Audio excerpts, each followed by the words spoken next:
енді мынау Қасымның қасиетті қара құдығы деп атаған Қызыл көшенің етегінде, сол құдықтың басында тұрмыз.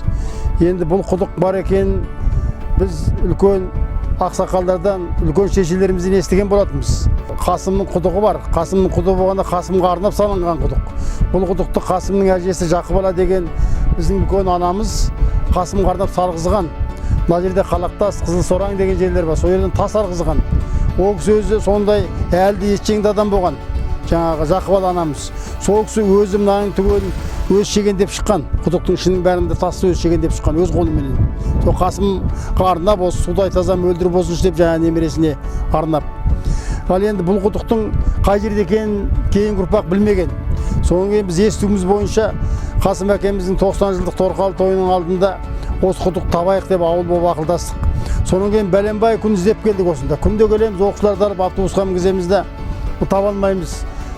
Жеке-жеке келеміз, таба алмаймыз. Содан бір күні барлық оқушыларды әкеп, енді Қаскеңнің өзінің туған қыстауы мына дөңнің ар жағында.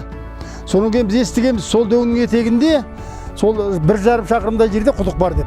Соны осы аумақты алдық қой. Осы аумақты алып іздеп жүрген кезде дәл үстінен түстік. Ғасыр құдығы.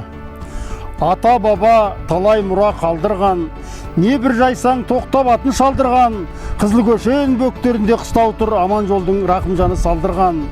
1911 жыл туды, тұрды қыстақ тосқандай бір дүмпуді, дүрілдетіп, дүр сілкінтіп әлемді, Рақымжаннан Қасым атты ұл туды.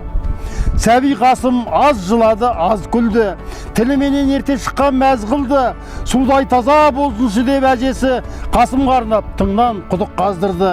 Қасым барса жанына елеңдеді, қазған сайын құдықта тереңдеді, Қалақтастан әдейі тас алдырып, сол құдықты әжесі шегендеді. Жатқанда қайнап тасып жыры бүгін, келгендей құлағыма үні бүгін, әкемді ерте кеткен елестетіп, басында тал өсіп тұр құдығының. Ғасырда бір қарыс су ортаймаптау, танытқандай таланттың ұлылығын. Жүру керек болса да жол күтіп тұр, қарап тұрмын жанымды толқытып тұр. Жақыбала ананың қолтаңбасы, бір ғасырдай жапанда сол құдық тұр.